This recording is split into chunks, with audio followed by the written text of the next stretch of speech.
Okay, so today we've got the unboxing of the Virgin Media SuperHub 2 AC. This is the variant with wireless AC. And this is the packaging.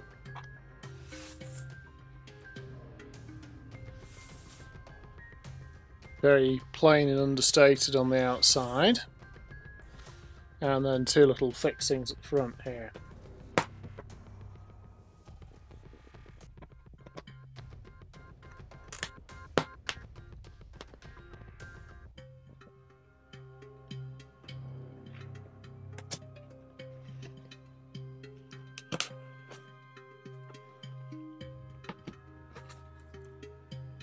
And this is what it says on the top.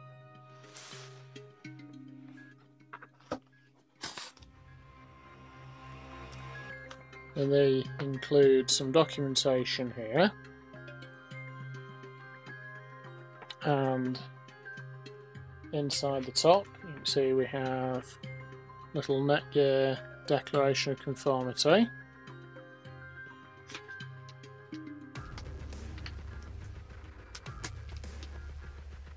And the GNU public license agreement for Netgear, which means they're using some software that's licensed under GNU, because that's something you have to do if you use any of that software. And then we have the unit itself, and as they say, they've got requests for you to do recycling for your old kit. So I'll put that back in its little cardboard container and lift the whole lot out. And in the bottom here we have another fold out section, and that is the power brick for the unit. Let's see if there's anything else. Then the whole thing will collapse, which makes it easy for cardboard disposal. So now we'll unwrap the hub and we'll go over what ports are on it.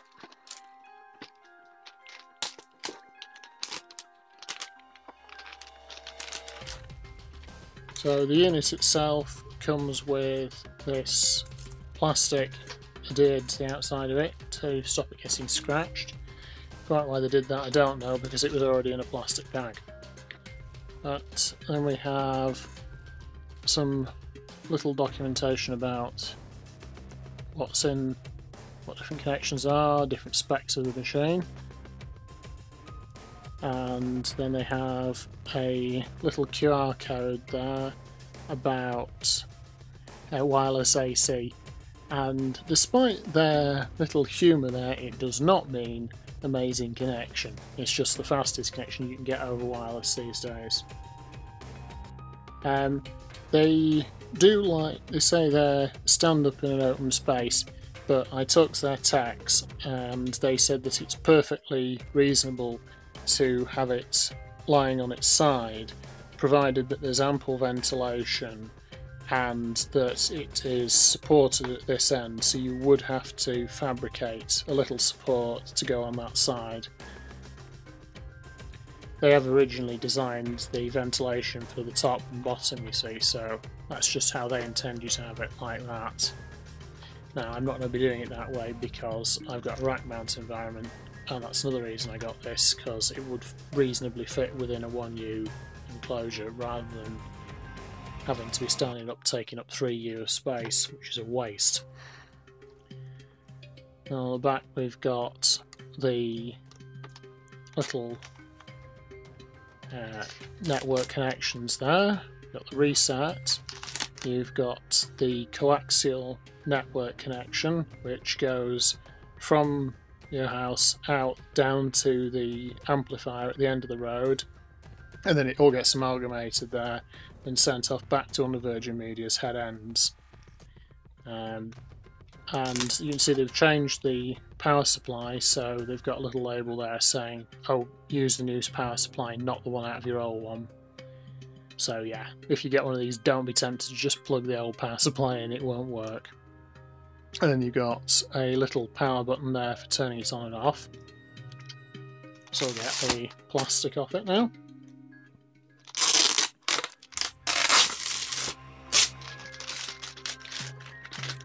There's a piece of plastic on each side, and then it has further bits across the front, and rather ironically across the vents as well. So it's very important that you go around, peel off every bit of plastic they've stuck on it, because otherwise you're going to have heat build-up problems. It's a passively cooled unit, it doesn't have a fan in it, and you can see this is the front of the unit there. WPS button if you're going to use the Wi-Fi, I'm not going to be using that because I've got perfectly good Ubiquiti Networks access point. You've got power, you've got link, system status, and then wireless status if you're using them. And then Virgin's little infinity loop logo. On the top is just plain with ventilation, as you can see there, so that's where the heat's going to come out.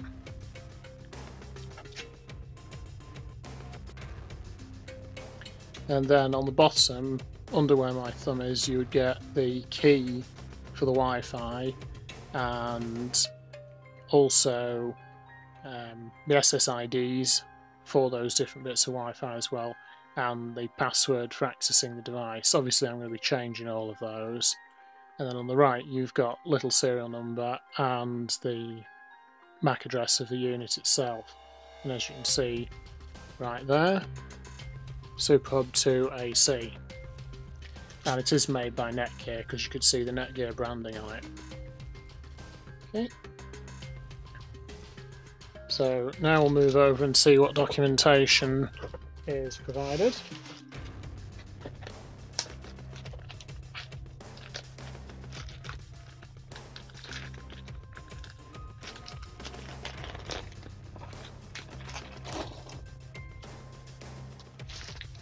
Let's just rip it open because it's very well adhered. Okay, and then in addition to the documentation, there's a little plastic spanner for undoing the existent cable and connecting it onto that unit. Virgin do have a video of like how tightly you should screw it up, but the spanner's actually designed so you can't over tighten it, it just clicks round.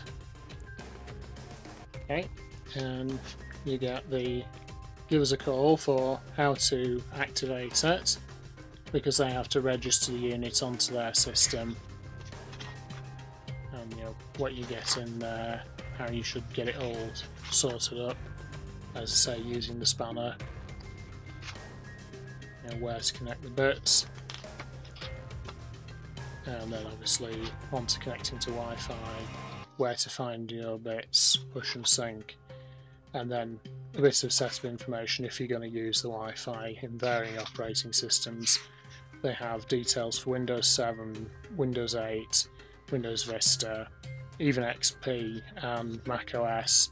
Bit of an omission there, they don't have anything for Linux, but then Linux has got that many different operating system front ends. Well, you would have a lot of pages, let's put it that way. And this is how everything is connected up.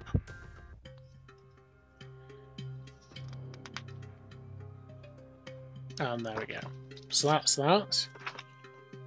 And they've also got the documentation there about their services that they offer you.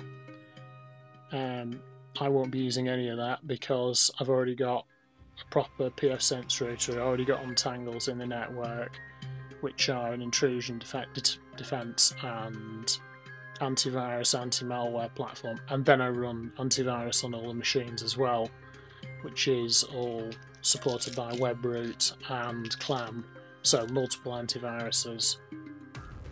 Then we've got a Discover version broadband, which just gives you a bit of information about their services, about how to align things. Obviously the Wi-Fi, which is what they're concerned about, tucking it away in that. Okay, so tucking it away in an environment which would have poor ventilation is a bad idea because passive dissipation of heat, but they're just concerned about Wi-Fi there.